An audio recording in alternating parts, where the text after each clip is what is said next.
Hola a todos, soy el doctor José Mendoza. Soy médico especialista en psiquiatría. Hoy estamos aquí en la Ciudad de México. Hoy abrimos un espacio muy importante para nosotros. Un grupo de especialistas nos hemos dedicado a hablar de todos aquellos procesos que afectan a la salud mental en tiempos del COVID. Estamos hablando del COVID-19. El COVID-19 es esta infección que surge en el año 2019, que es la razón por la cual se le conoce así. Esta infección surge de diferente manera y va evolucionando a lo largo del tiempo y va evolucionando de forma distinta en diferentes puntos. Las situaciones de emergencia tienden a generar diferentes respuestas durante diferentes partes que nosotros le vamos llamando etapas. La primera parte es la etapa de amenaza. Durante la etapa de amenaza solo estamos alertas, solo sabemos que algo va a pasar, pero no conocemos exactamente de qué se trata, ¿no? Así nos pasó durante las primeras etapas cuando supimos que esto estaba empezando en países muy lejanos a nosotros, pero todavía no sabíamos qué hacer. Una vez culminada la etapa y cuando empiezan ya a estar más cerca de la enfermedad, aparece la segunda etapa, que es la fase de alerta. En la fase de alerta, la característica principal es que ya tenemos que empezar a protegernos de alguna manera. Primero, a través de medidas como de autoprotección. De manera particular, nosotros hicimos una gran cantidad de énfasis en algunos medios de protección como el lavado de manos y la distancia sana. Una vez superada esta fase, y en la fase en la que actualmente nos encontramos, que es la fase de impacto, nosotros hemos tenido que cambiar y generar medidas distintas para proteger la salud. Sin embargo, a través de todas estas fases, el impacto en la salud mental es distinto. Al principio, en la etapa de amenaza, no sabíamos exactamente qué sentir. Estábamos confundidos, como que creíamos que sabíamos que no nos iba a pasar. Como que parecía que nos decían es como una gripa, pero no sabíamos si tenerle temor. De repente empezamos a ver que conforme se iba acercando el impacto en las diferentes sociedades, empezamos a generar diferentes respuestas. Y estas situaciones es a lo que hoy nos vamos a dedicar. Vamos a hablar de las diferentes respuestas que a lo largo de toda esta pandemia vamos a tener en nuestra salud mental. La salud mental es un proceso, es un equilibrio muy frágil. Nosotros usualmente vivimos una frecuencia de estrés durante todos los días. Esto le llamamos estrés habitual. El estrés habitual es ese estrés, esta energía que nosotros necesitamos para recuperar el equilibrio en el día a día. Lo que necesito hoy para responder a los problemas de hoy. A lo largo del tiempo, esta situación va aumentando. El estrés se va acumulando y esto es una situación normal. O sea, todo este desgaste que vamos sufriendo a lo largo de la vida va generando un desgaste acumulativo, que nosotros le llamamos estrés acumulativo. En situaciones como esta, ocurre una situación distinta. Aparece un elemento que pone en riesgo no solo nuestra vida, sino pone en riesgo nuestra integridad, nuestra salud. Esto es lo que nosotros llamamos estrés traumático. Este es el tercer estrés que se suma a estos elementos de estrés. Entonces esto favorece la aparición de algunos elementos de desequilibrio. Podemos englobar de manera general 3 formas distintas en las que la salud mental puede verse afectada a través del COVID-19. La primera parte es muy particular, todos hemos tenido ya estos efectos de estrés, hemos tenido estos acumulativos de la vida, pero también hay una gran cantidad de personas que ya padecen alguna enfermedad, que han tenido algunos síntomas psiquiátricos o algunos síntomas que dejan entrever que su salud mental está cada vez más en riesgo. Estas situaciones, durante el fenómeno del impacto del COVID-19, se convierten propiamente en trastornos, y aquellos que ya eran trastornos se estimulan, como que se desequilibran y aparecen los síntomas de manera más inicial. Esto es en la primera fase, durante las primeras prácticamente horas y días del impacto.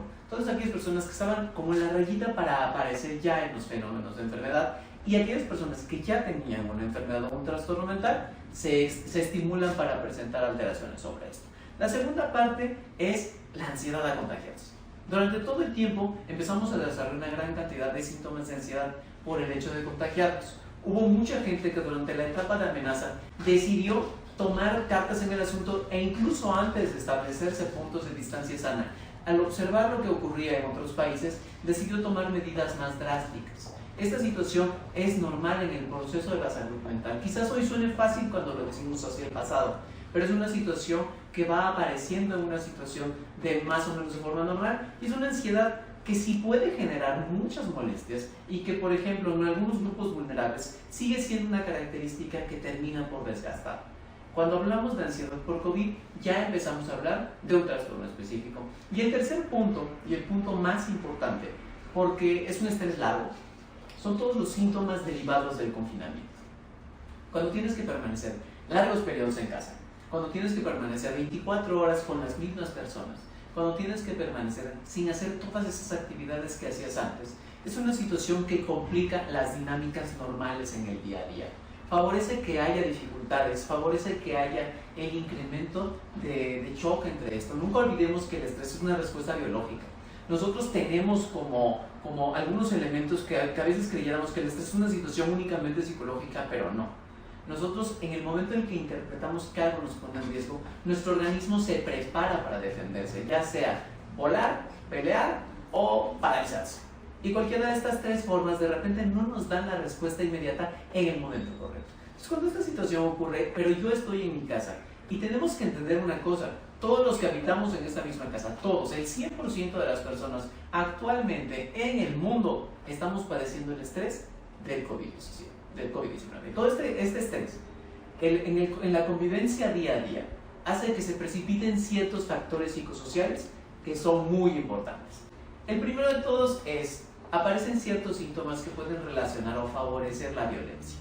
En las primeras horas desde el impacto, nosotros empezamos a ver un incremento en las llamadas a los servicios por quejas sobre violencia doméstica. Pero también empezamos a identificar ciertos puntos. Es muy frecuente que mientras estás conviviendo con alguien, pero tú estás irritable, no identificas propiamente tu irritabilidad hasta que la enfocas en el otro. Y esto favorece un choque en la dinámica, que termina por desgastar la relación y que favorece que las circunstancias no se logren de forma correcta. Y ya a través de todas estas circunstancias aparece una vez más muchos elementos que favorecen la violencia. Cuando el estrés siento que me sobrepasa, hay una como cierta fantasía a querer consumir sustancias que me ayuden a disminuir el estrés. Y entonces viene el segundo punto de complicación muy importante relacionado con el estrés por el confinamiento. Y es el consumo de sustancias. La sustancia más comúnmente consumida de nuestro país es el alcohol y en el mundo en general. Entonces, uno de los primeros puntos es que automáticamente apareciera como esta extraña necesidad de quitarse la ansiedad con una sustancia que sabemos que puede ayudar y que lamentablemente termina por perjudicar. Porque esto lo único que va a terminar por favorecer es que nosotros conocemos que el alcohol favorece la comisión de ciertas conductas de riesgo. Entonces, bajo esta perspectiva es importante tener en claro que el incremento en el consumo de sustancias es una complicación y debemos evitarlo. El consumo no solo de alcohol, sino de marihuana, de otras drogas y de tabaco. Y la última de estas, pero por mucho la más importante, es que a veces cuesta mucho trabajo mantener como la emoción por vivir. Y durante mucho tiempo, cuando nosotros estamos bajo esta misma presión, aparece la falta de deseo por vivir, que se puede convertir en el deseo de morir. Y entonces cuando estas situaciones aparecen hay que tenerlas muy presentes, porque esto hace que de alguna forma nosotros podamos buscar ayuda. Esto es una situación normal. Todo esto que les estoy diciendo es una situación normal. Estamos hablando de que así es la respuesta de un cerebro normal ante una circunstancia anormal. O sea, todo esto que les estoy diciendo es una situación que nosotros podemos prever y a la cual nos vamos a estar enfrentando durante todos estos días del confinamiento. Y es una situación que podemos mejorar. Y a través de estas situaciones, ¿cómo podemos evitar? ¿Cómo podemos buscar ayuda o dónde podemos buscar ayuda? La primera parte que creo que es como una situación muy importante es: estamos aislados, pero no estamos propiamente socialmente aislados. O sea, la socialización ya no es únicamente el ver cara a cara a uno. Pónganse a pensar en esto de los procesos de las videoconferencias. Me acuerdo que durante las primeras partes de esta pandemia, la gente decía, porque antes nunca usabas video, ¿no? O sea, ocupabas la llamada, pero no le querías ver la cara al otro. Hoy que no tienes la oportunidad de ver la cara de alguien, una de las pocas formas que tenemos para comunicarnos es a través del video. Y devuelve mucha tranquilidad escuchar y ver al otro cuando te está hablando. Y es una situación que antes no hacíamos, porque cuando íbamos a la casa de alguien a veces ni hablábamos. Pero estábamos ahí, no nos comunicábamos, pero ya teníamos esta cercanía. Esta cercanía no es la misma ahora. Entonces la primera parte, o lo que quiero, la palabra que no quiero que se olvide es: mantente en contacto. Mantente en contacto significa que no importa que a veces la gente no entienda por qué le estás hablando, habla. Una llamada, un mensaje, una videollamada, le dejas un mensaje en el buzón a alguien, es probable que a esa persona que está del otro lado le pueda cambiar la vida. La segunda parte es actívate. Y eso es muy importante porque por alguna razón, idear que la casa es mi espacio de descanso, actualmente, pues bueno, también es mi espacio de trabajo, mi espacio de estudio. No estamos de vacaciones, estamos cuidándonos. Y cuidarnos ahora en casa es la mejor medida que tenemos para protegernos aún de la infección por COVID-19. Esta situación, esto es muy importante, porque desde el momento en que te despiertas, hay que tratar de mantener la actividad más similar a la que teníamos antes de esta contingencia. Con esto empiezo, es importante que te levantes, te bañes, te vistas de manera distinta a como estabas cuando estabas dormido, arregles tu cama, te prepares para trabajar, te des espacios para relajarte, espacios para mantenerte en actividad física.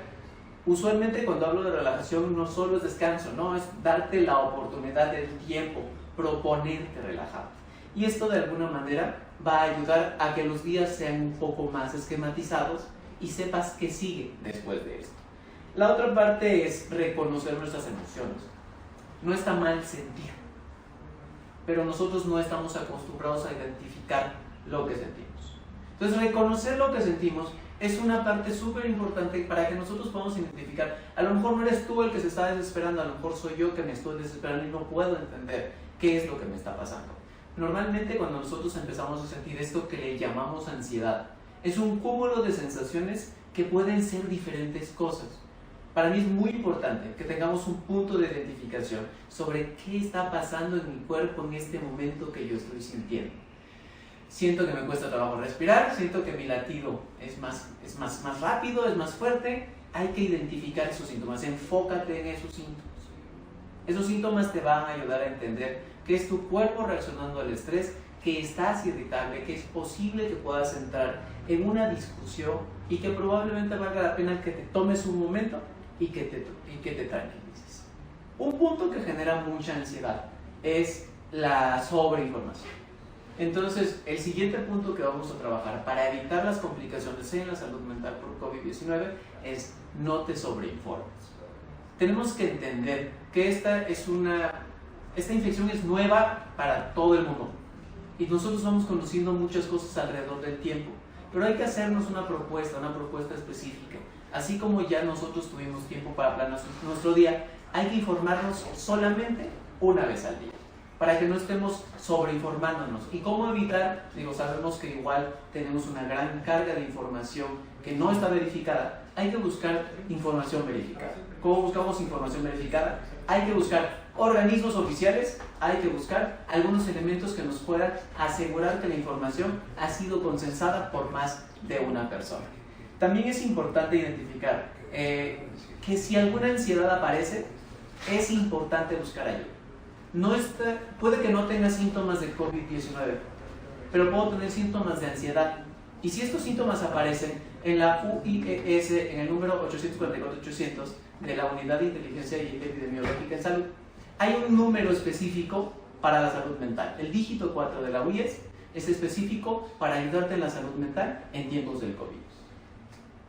Una cosa muy importante, si te estás cuidando, si estás haciendo las cosas, es muy probable que no tengas riesgo y que debas estar tranquilo. Confía en la ciencia, habemos mucha gente trabajando, hay muchas soluciones que ya están hechas. Hay que trabajar juntos porque si logramos que a través de todas estas medidas que se están estableciendo ganemos un poco de tiempo, los resultados van a ser mejores. Es importante que trabajemos juntos. Y si todos trabajamos juntos, esta situación va a ser más breve y va a ser más funcional. Muchas gracias. Gobierno de México.